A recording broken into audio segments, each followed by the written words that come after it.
नमस्कार, good morning. मी करणसिंह पवार. आपण पाहता LS मराठी. बुलेटिनच्या सुरुवातीला घेऊयात वेगवान बातम्यांचा आढावा.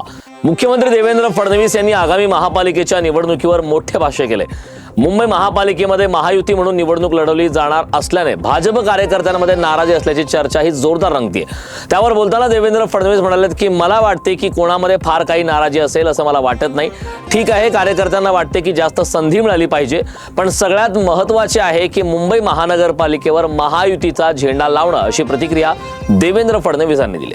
उद्धव ठाकरे हे हिवाळी अधिवेशनासाठी नागपूरमध्ये आले होते. त्यावेळी पत्रकार परिषद घेऊन त्यांनी भाजपवर जोरदार हल्लाबोल केलाय. पण उपमुख्यमंत्री एकनाथ शिंदे यांनाही यावेळी टोले लगावले होते. उद्धव ठाकरे स्वतःच दुतोंडी आहेत. काँग्रेस सोबत जाऊन त्यांनी शिवसेनेची काय अवस्था केली याचं उत्तर त्यांनी आधी स्वतःला विचारावं आणि मग एकनाथ शिंदे यांच्यावर टीका करावी, असं प्रत्युत्तर मंत्री संजय शिरसाट यांनी दिलंय.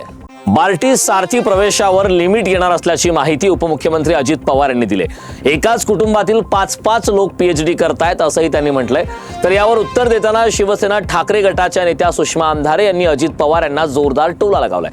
PhD करणं म्हणजे पांढरा कागद काळा करणं एवढं सोपं नाही, असंही त्यांनी म्हटलंय. स्थानिक स्वराज्य संस्था निवडणुकीच्या पार्श्वभूमीवर भाजपात सर्वात जास्त पक्षप्रवेश झाल्याचं पाहायला मिळालंय. याचा सर्वात मोठा फटका हा शिवसेना शिंदे गटाला बसलाय. त्यामुळे अनेकदा या संदर्भात शिवसेना शिंदे गटाकडून जाहीर नाराजी सुद्धा व्यक्त करण्यात आली. वंचित बहुजन आघाडीचे अध्यक्ष प्रकाश आंबेडकर यांनी मात्र एक मोठं भाकीत वर्तवलंय. शिंदे पुढील 1 ते 2 महिन्यात मुख्यमंत्री होणार असल्याचं त्यांनी म्हटलंय. त्यामुळे महाराष्ट्राच्या राजकारणात आता चर्चेला उधाण आलंय.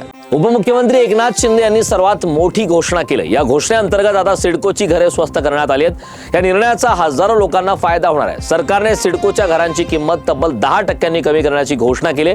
या निर्णयाचा हजारो लोकांना फायदा होणार आहे. राज्याचे अन्न व नागरी पुरवठा मंत्री छगन भुजबळ यांची प्रकृती सध्या बिघडलेली आहे. गेल्या अनेक दिवसांपासून त्यांच्यावर उपचार सुरू आहेत. मनसेचे नेते बाळा नांदगावकर यांनी मंत्री छगन भुजबळ यांची भेट घेतली. भुजबळ यांच्यावर नुकतीच शस्त्रक्रिया झाली, त्यामुळे भुजबळ लवकरात लवकर बरे व्हावेत अशी प्रार्थना बाळा नांदगावकर यांनी केली.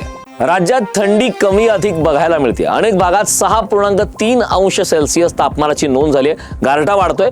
त्यामध्येच भारतीय हवामान विभागाने मात्र आता थंडीचा अलर्ट जारी केलाय. गेल्या काही दिवसांपासून इंदुरीकर महाराज हे चर्चेत आहेत. आता पुन्हा एकदा त्यांच्या कीर्तनावरून वाद निर्माण झालाय. इंदुरीकर महाराज यांचे कीर्तन चालू असतानाच तिथे एका वाहतूक पोलीस अधिकाऱ्याची एंट्री झाली. त्यामुळे कीर्तन काही काळासाठी थांबवावे लागले. त्यानंतर तिथे काहीसं तणावाचं वातावरण निर्माण झालं होतं. विना परवानगी कोणताही कार्यक्रम घ्यायचा नाही, असंही यावेळी पोलीस अधिकाऱ्याने बजावलंय. गेल्या काही महिन्यात लाखो लाडक्या बहिणींनी आपली EKYC केलेली आहे. मात्र ही प्रक्रिया पार पाडताना अनेक महिलांनी काही चुका केल्यात. काही लाडक्या बहिणींनी चुकीचे ऑप्शन निवडले गेलेत. त्यामुळे हीच अडचण लक्षात घेऊन सरकारने महिलांना केलेल्या EKYC दुरुस्ती करण्यासाठी संधी देण्याचा आता मोठा निर्णय घेतलाय.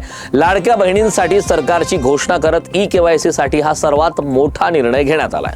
मायानगरीत येण्यासाठी गावातून पलायन करणाऱ्या मुला-मुलींचे प्रमाण कमी नाही, पण आता मायानगरीतूनच दिवसाकाठी 4 ते 5 मुली बेपत्ता होण्याच्या घटना वाढल्या. देशाची आर्थिक राजधानी असलेल्या मुंबईत अल्पवयीन मुलींच्या अपहरणाच्या घटनांमध्ये धक्कादायक वाढ झाली. पोलिसांच्या आकडेवारीनुसार गेल्या 10 महिन्यात मुलींच्या अपहरणाचे तब्बल 1187 गुन्हे दाखल झाले. वेगवान बातम्यांचा आढावा घेतल्याच्या नंतर या बुलेटिनमध्ये वेळ झालेली आहे. इथेच थांबण्याची. पाहत राहा LS मराठी.